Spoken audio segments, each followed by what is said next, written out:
민주당 이재명 대표의 소환 조사를 준비하고 있는 검찰은 최소한 이 대표가 대장동 개발 당시 민간 업자들이 받은 특혜를 묵인했다고 보고 있습니다. 앞서 공개된 대장동 일당 공소장에는 이 대표가 개발이익 일부를 받기로 한 계획도 승인했다고 적었지만 실제 뇌물 약속 혐의까지 적용할 수 있을지는 미지수입니다. 나혜인 기자입니다. 반년 넘게 대장동 사건을 다시 수사한 검찰은 민간 특혜의 핵심 배경에 성남시 제1공단 공원화 사업이 있었다고 결론냈습니다. 이재명 대표가 성남시장에 출마할 때 공약한 사업인데 재정 여건이 안 돼 어렵게 되자 1공단에 공원만 만들면 되니 사업비를 댈 수 있으면 대장동은 알아서 하라고 했다는 겁니다.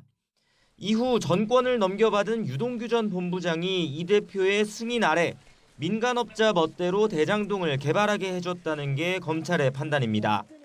검찰은 특히 이 대표가 치적으로 내세우는 1,800억 원대 고정이익 확보 역시 특혜 시비를 우려한 유 전 본부장이 먼저 제안했다고 보고 있습니다.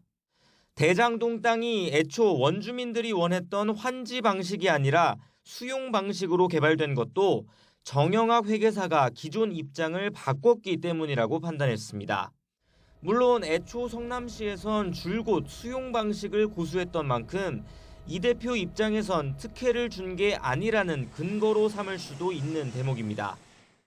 민간 개발하지 않고 공공 개발해서 개발이 조금이라도 더 환수하려고 최선을 다해 노력했고, 하지만 검찰은 적어도 이 대표가 대장동 사업자 공모 전에 내정자가 있다는 사실은 알고 있었다고 의심하고 있습니다.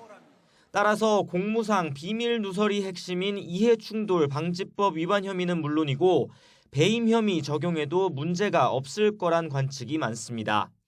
검찰 관계자는 민간 특혜가 있었다는 건 논란의 여지가 없고 책임을 어디까지 물을 것인지를 판단하는 일만 남았다고 설명했습니다. 다만 설 연휴를 뜨겁게 달궜던 대장동 지분 약속 혐의까지 적용하는 건 어려울 수 있다는 분석도 나옵니다. 검찰은 김만배 씨의 지분 약속이 정진상 전 정무조정실장을 통해 이 대표에게 보고됐다고 보고 있지만 당사자들 모두 입을 닫고 있기 때문입니다. 검찰은 이 대표 조사를 사흘 앞두고 뇌물 혐의로 구속 기소된 정 전 실장을 다시 불러 이 대표의 관여 여부를 계속 추궁했습니다. YTN 나힌입니다.